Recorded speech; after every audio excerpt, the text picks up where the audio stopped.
सरकार के बड़े बड़े दावों की पोल खोलती इन खबरों की सुर्खियों को ध्यान से पढ़ लीजिए साहब। ये मात्र खबरें ही नहीं बल्कि व्यवस्थाओं की चरमराती तस्वीर भी हैं। डॉक्टर बैठी रहीं बिना इलाज के प्रसूता की मौत। प्रसव की गर्भवती महिलाओं से लिए गए पैसे, सीएमएस को स्वास्थ्य निदेशक की फटकार।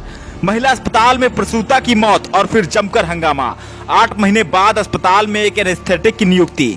और फिर जब पूरा देश 15 अगस्त को आजादी का अमृत महोत्सव मना रहा था, तब गोंडा महिला अस्पताल के गेट पर पूरे 40 मिनट तक गर्भवती कराती रही। परिजन स्ट्रेचर के लिए दरकार लगाते रहे। आपके यहाँ स्ट्रेचर है नहीं है? क्योंकि आप पूछताछ पे बैठिए, हम जो पूछ रहे हैं उससे जवाब दीजिए। स्ट्रेचर है नहीं है,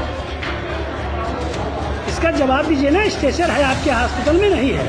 लेकिन 40 मिनट तक जो संवेदनहीनता जिला महिला अस्पताल ने दिखाई, उस मंजर ने कई सारे सवाल खड़े कर दिए। न स्ट्रेचर मिला, न जल्द इलाज मिल पाया और प्रसव अस्पताल के गेट पर हो गया, जिसमें बच्चे की मौत भी हो गई। आए दिन गोंडा का जिला महिला अस्पताल अखबारों की सुर्खियां बटोरता है, लेकिन साहब को इन खबरों की कोई फिक्र ही नहीं है। हर मामले पर एक ट्वीट होता है और फिर जांच चलती है और जांच चलती ही रहती है। जिनके खिलाफ जांच बैठती है उनके कभी प्रमोशन होने की खबर भी आती है, और ये कोई नई बात नहीं। सूबे के उप मुख्यमंत्री ब्रजेश पाठक ने स्वास्थ्य विभाग की कमान संभालने के बाद जिस तरह अस्पतालों का निरीक्षण करना शुरू किया था, उससे लगा था कि अब सच में जनता के अच्छे दिन आएंगे, बेहतर इलाज मिलेगा, दवाइयां मिलेंगी। लेकिन ये सारे दावे हवा हवाई हो गए। आए दिन ऐसी खबरों को देखकर ये कहा जा सकता है कि हुक्मरानों की नजर ना तो जिला महिला अस्पताल की बदहाली पर है, ना ही अपनी चरमराती व्यवस्थाओं पर। लेकिन नायक फिल्म के अनिल कपूर की तरह स्वास्थ्य मंत्री प्रेस से बात करते हुए जरूर गिना देते हैं कि स्वास्थ्य व्यवस्था बिल्कुल ठीक ठाक है। इन तस्वीरों को देखिए, फिर इस बड़ी सरकारी इमारतों को देखिए, और फिर इस टूटी सुतलियों के सहारे चल रहे व्हील चेयर को भी ध्यान से देख लीजिए साहब। ये है राम राज्य की असली तस्वीरें। ताजे मामले की बात करें तो जिस दिन हम अमृतकाल के लंबे चौड़े भाषण सुन रहे थे, उसी दिन जिला महिला अस्पताल से ऐसी खबर सामने आई जिसने अस्पताल प्रशासन की संवेदनहीनता को दिखा दिया। करीब 40 मिनट तक प्रसूता दर्द से महिला अस्पताल के गेट पर कराती रही, लेकिन उसकी रुदन न डॉक्टर के कानों तक पहुंची, न स्वास्थ्य कर्मियों का दिल पसीजा। शहर के पटेल नगर निवासी राजेंद्र प्रसाद अपनी पत्नी अनीता को ऑटो रिक्शा से लेकर अस्पताल पहुंचे, जहां गेट पर ही पत्नी को तेज दर्द उठा। परिजनों ने प्रसूता अनीता को गेट के पास ही लिटाकर स्ट्रेचर लाने अंदर चले गए। स्वास्थ्य कर्मियों के सामने कई बार गिड़गिड़ाने के बाद भी उनको स्ट्रेचर नहीं मिला और करीब 40 मिनट तक कोई स्वास्थ्य कर्मी उनके पास नहीं आया। और फिर हाथों में कुछ लोगों के सहयोग से जब पत्नी को उठाकर राजेंद्र आगे बढ़े, तभी बच्चे का जन्म हुआ। लेकिन नवजात की सांसें बंद थी और वह अस्पताल की बदहाली की भेंट चढ़ चुका था। भर्ती काउंटर पर स्ट्रेचर के बारे में पूछने पर वहाँ बैठी नर्स ने कहा, यह पूछताछ केंद्र नहीं है। वहाँ खड़े तमाम लोगों ने इस पूरे मामले का वीडियो बना लिया, जिसके बाद सोशल मीडिया पर यह वीडियो तेजी से वायरल है। और मामला संज्ञान में आने के बाद अब फिर वही जांच। सीएमएस ने 3 सदस्यीय जांच टीम गठित कर दी है। अस्पताल के डॉक्टरों पर यह भी आरोप है कि वो जानबूझकर इलाज में लापरवाही करते हैं, ताकि पीड़ित तंग आकर इन डॉक्टरों द्वारा संचालित किए जा रहे निजी अस्पतालों का रुख करे, जिससे मोटी रकम वसूल की जा सके। अब इस पूरे मामले में जवाबदेही सुनिश्चित की जानी चाहिए और दंड भी ऐसा हो कि ये नजीर बने। ब्यूरो रिपोर्ट, इंटरनेट की आवाज। महिला अस्पताल के गेट पे एक प्रसव हो गया और स्ट्रेचर के लिए तड़पता रहा परिवार, नहीं मिला, हाथ में उठा के लेके जाना पड़ा।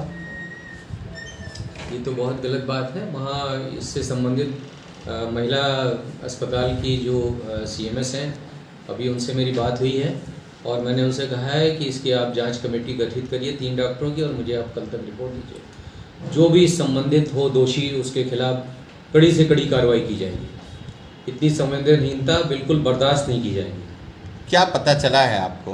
पता ये चला है, अभी मुझे जानकारी हुई कुछ लोगों से कि महिला अस्पताल के गेट पर कोई पीड़ित महिला आई, वो 40 मिनट तक बाहर लेटी रही।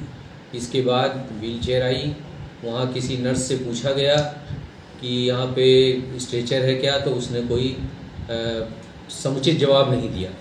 व्हील चेयर आई और तब तक उसके अटेंडेंट उसको लेके जाने वाले थे अस्पताल में, बीच में ही उसका प्रसव हो गया। हमें ये जानकारी मिली। तो संज्ञान में आया है कि जो वहाँ पर आपके यहाँ संविदा चिकित्सक हैं, तो उनके अपने निजी हॉस्पिटल हैं, तो उनका ये प्रयास रहता है कि जो भी हॉस्पिटल में आए लोग, उनको वहाँ पर किसी तरह से रेफ़र किया जाए और उनसे मोटी रकम वसूली जाए। ऐसा आरोप लगाया जाता है। अगर इस तरह का है तो उनके खिलाफ सख्त से सख्त कार्रवाई की जाएगी। हो सकता है उनकी संविदा भी समाप्त कर दी जाए। अगर उनको अपना नर्सिंग होम चलाना है तो वो नर्सिंग होम चलाएं, फिर सरकार के यहाँ उसकी ज़रूरत नहीं है। तो ये रिपोर्ट कितने दिन में आ जाएगी? कल तक मैंने मांगी है रिपोर्ट। क्या जिला महिला अस्पताल में स्ट्रेचर है? बिल्कुल है स्ट्रेचर, सारी सुविधाएं हैं, स्ट्रेचर भी है, वहाँ पैरामेडिकल स्टाफ भी है, नर्सें भी हैं, और हमारा वार्ड आया दाई सब लोग, किसी चीज़ की कोई कमी नहीं है। सर, जो वायरल वीडियो है उसमें ये भी देखा जा रहा है कि किस तरह से और जो हॉस्पिटल का स्टाफ है उनका जो रवैया है, जैसा कि कहा जाता है कि लोगों से, रोगियों से और जो तीमारदार हैं उनसे विनम्रता से पेश हैं, उसमें भी ये देखा जा रहा है कि बहुत ही दुर्व्यवहार उनके साथ किया जा रहा है। अगर दुर्व्यवहार किया जा रहा है और हमें कोई सूचना प्राप्त होती है तो तत्काल उस जो भी स्टाफ है उसके खिलाफ कड़ी से कड़ी कार्रवाई की जाएगी। सभी भी जो भी पेशेंट आ रहा है या उनके परिजन हैं उनसे मृदु वार्ता करनी चाहिए, उनकी समस्या का समाधान करने के लिए हमारे अस्पताल हैं, जिससे कि उनको ज़्यादा से ज़्यादा सहयोग मिले और उनकी जो तकलीफ़ है वो हम दूर कर सकें। एडी साहब, आपको वीडियो भी दिखाया गया जिसमें वो नर्स है और साफ तौर पर वो कह रही है कि मैं कोई पूछताछ नहीं हूँ, तो आप कार्रवाई क्या करेंगे? जांच की बात तो बात नहीं, कार्रवाई की जाएगी, उसके खिलाफ कड़ी कार्रवाई की जाएगी कि इस तरह की संवेदनहीन बात नहीं करनी चाहिए, उसको एक समुचित जवाब देना चाहिए और बल्कि काम में सहयोग भी करना चाहिए।